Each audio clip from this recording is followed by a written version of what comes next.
Welcome, you guys. This is Mo from Mo in the Deep End, collecting all the news, chaos, calamities, and, well, shenanigans that pop up on our news and internet timelines. Say it ain't so. I am calling shenanigans. Betty White was a saint. I refuse to hear any slander of Betty White.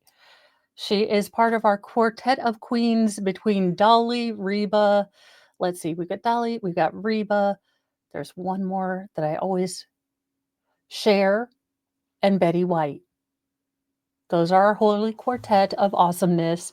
And I don't know if I believe Sally Struthers, considering she always shamed me for never wanting to donate 52 cents a day. Mostly because I was a kid and didn't have 52 cents, but I always felt awful because I'm a recovering Catholic. And so thank you for the extra guilt, Sally. Also, could you have talked to Jim Henson about ending the dinosaurs in not such a terribly horrific and scarring way for us children? Yes, we do get that they all pass away because they're dinosaurs, but it was traumatic. They're all just sitting in their little cave house waiting to pass away and go extinct. Yeah, plot twist. Not a happy ending. I know we're all shocked considering they're dinosaurs. Anyhoozle, let's get into the story because I don't know if I believe this. I am going to need documentation and receipts about, Betty White being a mean girl because I don't know if I believe it. Sally Struthers claims that she was, quote, totally fat shamed by Betty White, and she was a very passive aggressive woman. Again, I don't know if I believe it, but let's get into what Sally Struthers says. Sally Struthers is speaking out about the late Betty White. On Monday, January 13th's episode of Let's Talk About That with Larry Saperstein and Jacob Bellotti, his podcast, Sally Struthers said, quote, now that she's gone, she could shed light on the late Golden Girl alum who died at the age of 99 in 2021 and whom Struthers noted, quote, everyone loves. Yes, Betty White was our granny. She was Rose. She was lovely, naive, innocent, from Fergan Durgan, Rose.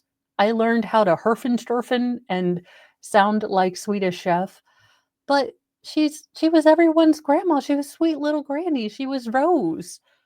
Golden Girls for life. Although I secretly always wanted to be the Blanche, I was definitely more of the Dorothy. Now I want to be Sophia. Life goals change, people. Life goals change. I would like to be old, sassy, and say whatever the hell I think. Life goals.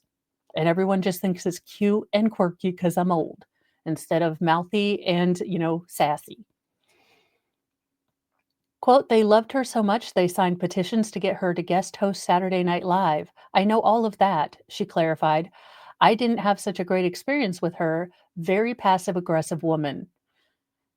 Sally, I want to listen to you, but again, you are coming for Betty White. Uh, you're going to have a hard row to hoe there. I don't know. She is Queen Betty White. She's queen. I mean, I don't know that I can believe that Betty White, who loved little puppies and every animal ever, was a mean girl. But maybe she was. I'm gonna give you the benefit of the doubt. But it's Betty White. You got a hill to climb, and there better be receipts and recordings, okay? Because we do not slander Betty White. I love that I will go honey badger mode for a golden girl. Even posthumously. I am like, I'm there. I got your back, Betty. Struthers, who lived 4 houses up the street from the home that was used as the exterior for the Golden Girls' house, recalled visiting Betty White's home in order to, quote, work on a pilot for a new game show. After White requested that her housekeeper bring them snacks, a plate of cookies eventually arrived.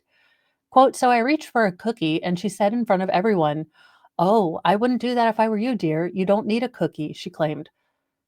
Oh, for the love of all that is holy, you are besmirching the name of Betty White because the woman told you not to eat a cookie because she was, listen, it's not fat shaming. You are in Hollywood. You are an actress, which means that you are basically selling yourself and, your appearance matters in Hollywood. Betty White was just calling a spade a spade. I mean, Yeah, it's probably hurtful as a semi-fluffy to a full-on fluffy for most of my life. I get it. There is nothing less comfortable than someone pointing out that you might not need that extra piece of cheesecake. Even if they're saying it to be a total dick, it's reality, and whether we wanna admit it or not, yeah, it is the one, kind of vice, sin, one of the several that you can see on the outside. If you're a chronic nervous anxiety pacer, it's not gonna really show on the outside, but if you enjoy Mike and Ike's or are retaining a whole lot of cookies, you know, believe me, and we know too. We are aware of our semi-fluffy to fluffy status. So, be assured you are never reminding us of a thing we don't know. We are fully aware that we are fluffy, okay? But this sounds like a and I get it. If you are struggling with your weight, if you have issues, if you have sensitivities, the slightest thing can be a real big thing for you.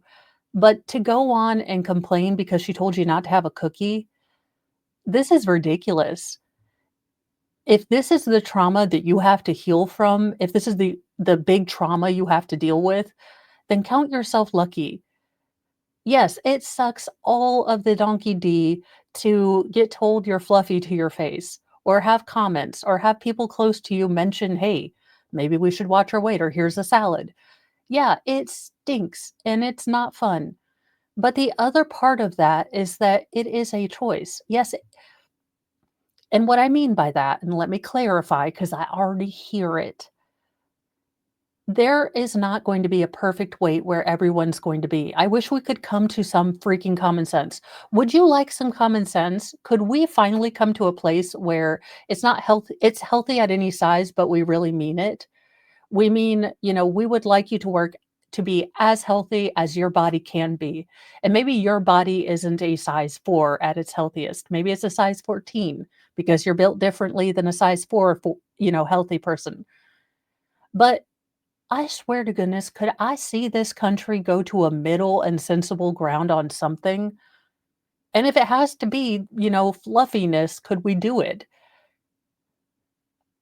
But we can every day make a choice to do better, or we can make a choice to continue to retain Mike and Ike's. And that reality is on us. So, Sally, I get where you're coming from. I really, really do. But you are also bringing this out after a person that's passed away, and if it really bothered you this much, if you were really holding on to this for your entire life, then I'm sure Betty White would have taken a call. She seems like a person that would have maybe apologized, or you could have at least talked to her instead of going on when she can't defend herself. I do not like this move from Sally Struthers, I will tell you the truth, and this comes from a fellow Fluffy. Yeah, it sucks when people notice it, but you either grow a tough skin, become the funny one, or, work on yourself and get comfortable with where you are, maybe work on being tiny bit healthier once in a while. But to bring this up when she's passed away, it smacks of poor taste, if you ask me. Again, this is just my opinion. You feel free to kindly disagree with me in the comments. Thank you. Please like and subscribe. Share if you want to get everyone worried about Betty White being a mean girl, which I don't think was the case.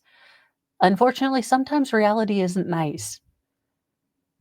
Sometimes reality isn't fun, and you get told things about yourself that are real, but maybe not the kindest. And it stinks, but it's life. And to bring it up after a person's passed away just smacks of victimhood complex. Anyhoozle, those are my thoughts, but I couldn't have someone besmirching the good name of Betty White. Not on my watch, hell no. I'll see you guys later. Remember to be kind to yourself, be kind to others, but carry that can of bitch fire. Because kindness does not equal doorstep. I love you, sweeties. Be good, be kind. Bye, you guys.